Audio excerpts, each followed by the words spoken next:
자, 그래서 우리는 성경적 자기대면, 성경적 상담의 자기대면이라는 이 과정이 제자화의 필수 요소라고 이야기를 했습니다. 내가 제자가 되는 것과 내가 누구를 제자 삼는 그 일, 이게 매우 중요한 제자화의 과정인데, 이 제자화 되는 일을 위해서는 당연히 보다 더 내가 실천적인 입장에서 원리를 좀 기억할 필요가 있습니다. 아까 원리 2번에서는 이론에 해당하는 그런 원리를 제공했다면, 이제 원리 3번은 그게 실천의 관점에서 원리를 제공한다, 이렇게 구분할 수 있습니다. 그래서 다른 사람을 돕기 위해서 당신 자신이 준비되어야 합니다. 다른 사람을 돕기 위해서는 내가 준비되어야만 합니다. 또는 내가 준비를 해야 합니다. 그래서 원리 3번에서는 이렇게 우리에게 그 내용을 소개하고 있습니다. 하나님의 말씀대로 사는 것은 자기 자신을 판단하고, 자기 자신을 판단하고 죄악된 장애들을 당신의 삶에서 제거함으로 시작됩니다. 그렇게 될 때, 그렇게 할 때 당신은 다른 사람들이 승리하는 삶을 살도록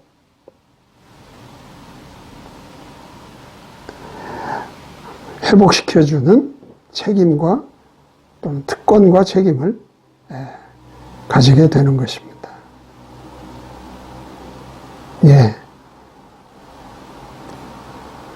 이건 그 실천에 있어서 중요한 관점은 다른 사람을 내가 돕는 일을 궁극적으로 하는 것이죠. 다른 사람들이 어떤 문제에서 회복되는 일을 돕는, 그러기 위해서 그것만을 이 원리에서는 강조하지 않고 특별히 나 자신을 여전히 살펴보는 일을 그 앞에 언급하고 있습니다. 나 자신을 살펴보고 다른 사람을 돕는,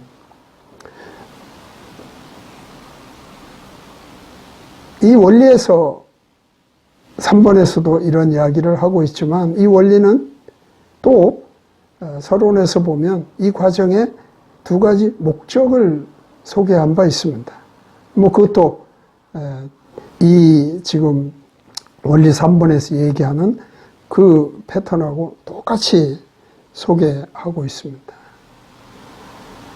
한번 그 목적, 앞에서 서론에서도 봤던 이 과정에 두 가지 중요한 목적을 다룰 때 하나는 이렇게 말했습니다. 당신이 어떻게 성경적 관점을 가지고 환경과 대인관계와 삶의 상황들을 접근할 것인지와 모든 삶의 역경, 유혹, 문제에 어떻게 승리하는 그러한 삶을 살게 하는지, 살 수 있는지 하는 것을 가르쳐 주는 것이 첫 번째 목적이었습니다. 그러니까 어떻게 보면 나에 대한 문제들을 해결하고 그래서 승리하는 삶을 살게 하는데 첫 번째 목적이 있죠. 그래서 그 성경의 어떤 기준을 굉장히 중요하게 언급했던 것이 바로 비판을 받지 아니하려거든 비판하지 말라. 내 눈에 들보를 빼어야 그 뒤에 밝히 보고 다른 사람의 티를 뺄 수 있다. 이렇게 성경의 말씀을 기억하게 하였습니다. 두 번째 목적이 이런 거죠. 그래서 내가 문제들을 해결하고 다루고 그래서 승리하는 삶을 사는 자로서 이제 다른 사람이 그들의 문제들을 성경적으로 직면하고 그것들을 다루는 것을 돕도록 준비시키는 겁니다. 이게 이 과정의 두 번째 목적입니다. 이미도 나의 문제를 다루고 그래서 승리하는 삶을 살게 목적이 하나 이루어져서 두 번째 목적으로 다른 사람을 성경적으로 직면하게 하고 다른 사람의 문제를 성경적으로 직면하게 하고 다루는 그런 일을 돕게 한다는 그런 두 번째 목적을 이루기 위해서 이 과정을 공부하는 것인데 바로 오늘 2과의 원리 3번이 그 목적을 이루는 것이 거듭난 자의 삶의 실천이라고 가르치고 있는 겁니다. 그래서 갈라디아서 6장 1절에서 5절이 이 목적을 정확하게 언급하고 있습니다. 내가 살아가는 동안에 내 주변에 어려움을 겪고 문제로 고통을 당하는 자들이 있으면 그런 사람들을 잘 살펴보라고 말합니다. 그런 사람은 결코 소홀히 하지 말게 합니다. 그런데 그래서 도와준다. 이렇게 성경은 끝나지 않고 자신을 잘 돌아보고 즉 다른 사람이 가진 그런 어려움, 역경, 문제들을 내가 내 자신에게 비추어 잘 살펴보고 그리고 다른 사람을 도와주도록 성경은 그걸 우리에게 요구하고 있다는 거죠. 그럴 때 서로가 짐을 지는 거요. 이것이 그리스도가 우리에게 원하는 그런 일이라고 가르치고 있습니다.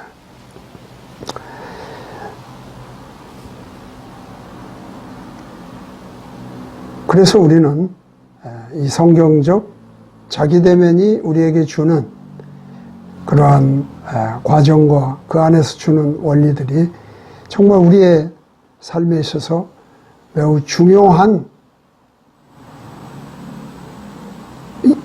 이것들을 우리가 잘 배우고 익혀야 될 중요한 필수적인 요건이 된다 하는 것이죠. 그래서 앞에서 성경적 자기대면이 제자화를 하는데 또 제자를 삼는데 내가 성경적 자기대면이라는 것이 굉장히 필수적이다 이렇게 얘기를 했고 또 성경적 자기대면이 필수적인 요소는 바로 다른 사람을 성경적으로 돕기 위한 필수 조건입니다. 다시 말하면 다른 사람을 돕기 위해서도 성경적 자기대면이 필수적으로 사용되어야 한다. 그런 의미가 될 것입니다. 히브리서 5장 12절에서 14절 말씀이 상당히 많이 우리에게 읽혀지는 대목인데요. 여기에 핵심은 이런 겁니다. 성경적 자기대면이라고 우리가 생각할 때 그런 것으로 다른 사람을 돕는데 어떤 수단이나 방법으로 사용하는 것이 쉽다고 생각하는 사람은 없습니다. 왜냐하면 성경을 가지고 도와준다는 게 얼마나 어려운가. 그렇죠. 참 어렵다고 느껴집니다. 그러나 성경은 마땅히 내가 성경을 가지고 다른 사람을 도와줄 수 있게끔 말씀에 익숙해져 가야 된다고 말하고 있는 거죠. 사람이 하나님을 믿고 살아가면 점점 더 하나님을 알고 하나님의 말씀을 더 익숙하게 나의 삶에 가지고 살아가야 합니다. 근데 당연히 그럴 사람인데도 여전히 초보 원리에 매여서 초보적인 상태로 언제나 묻고 언제나 다른 사람에게 도움을 받아야 되는 그런 입장이 되어서는 안 된다. 당연히 성장한 사람으로 있어야 되는데 늘 초보적인 원리만 따지고 살아가는 그런 사람이 되면 안 된다. 단단한 음식도 먹는 장성한 자가 되어서 선악을 분별하는 자가 되어 나아가야 한다. 살아가야 한다. 그러므로 내가 하나님의 말씀에 비추어서 자기대면을 하면서 나의 문제들을 직면하고 다루어 가는 일로 인하여 승리하는 삶을 살게 된다면 점점 내가 그 말씀 안에서 자라고 성장해서 다른 사람을 말씀으로 또한 그들의 문제를 직면하고 다루어 갈 수 있도록 도와주는 그런 특권과 책임을 가질 수 있다는 것이 오늘 말씀에서 우리에게 뭐라고 그럴까요? 강조하고 있는 것입니다. 그런 수준 내지는 그런 정도까지 나아가야만 성경적 자기대면이 우리에게 도움이 되는 겁니다. 하나님의 말씀이란 마치 진흙과 버터를 우리가 동시에 보는 것과 같습니다. 진흙과 버터를 태양 아래 두고 햇볕을 쬐면 어떻게 되죠? 진흙은 점점 단단하게 견고해집니다. 대신에 버터는 흐물흐물 녹아집니다. 하나님의 말씀이 나에게는 더욱 견고한 그러한 성장을 주지만 또한 그 말씀은 다른 사람에게는 그 마음을 녹이는 그런 역할을 한다는 것이죠. 이게 하나님의 말씀의 강력한 힘이라고 말할 수 있습니다. 결국 거듭난 자란 하나님의 말씀을 행하는 것으로 표식이 나타납니다. 하나님의 말씀을 얼마나 그의 삶에 행하고 사느냐에 따라서 그 사람은 거듭난 자로서 삶의 수준이 평가된다고 봅니다. 또 그래서 나의 문제를 직면하고 다루며 승리하는 삶을 살고 또 그것을 다른 사람을 돕는 데에 쓸 수 있는 그런 능력을 갖추게 된다는 거죠. 그렇다면 하나님의 말씀을 항상 행하게 하는 데에 도움이 될 만한 그러한 어떤 훈련 뭐라고 그럴까요? 방법이 있는가? 두 가지 소개하고 있습니다. 되게 듣고 기억하실 거라고 봅니다. 첫째는 매일 헌신의 시간을 갖는 것입니다. 요즘 흔하게 쓰고 있는 매일의 묵상 또는 매일 큐티, 매일 말씀을 보는 것, 등등. 이런 하나의 용어로 사람들이 하고 있는 그런 영적 어떤 도움들이라고 할 수 있죠. 그러나 여기서 굳이 매일 헌신의 시간을 갖기라는 이러한 그 제목으로 항상 말씀을 행하는 자로서 훈련하는 방법을 소개하는 것은 핵심적인 게 이런 겁니다. 매일의 헌신의 시간을 갖는다는 것은 단순히 뭐라고 그럴까요? 내용상으로 큐티, 묵상, 기도, 말씀 읽고 이런 면만을 말하지 않고 여기서는 세 가지의 요소를 분명히 하고 있습니다. 그건 뭐예요? 기도와 하나님의 말씀 연구와 그다음에 성경적 자기 대면입니다.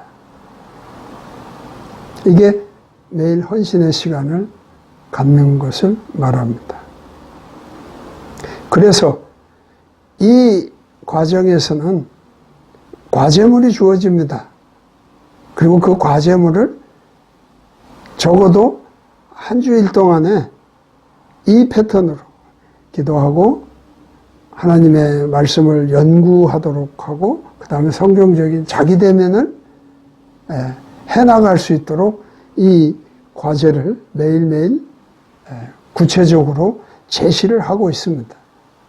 그래서 사람마다 차이는 있지만 한 30여 분 이쪽 저쪽에 하루의 시간을 가지고 헌신의 시간을 갖게 되면 기도하고 말씀 연구도 하고 성경적인 자기 대면의 내용들도 좀 훈련하는 이런 것들을 하게 됩니다. 그래서 매일 헌신의 시간을 갖도록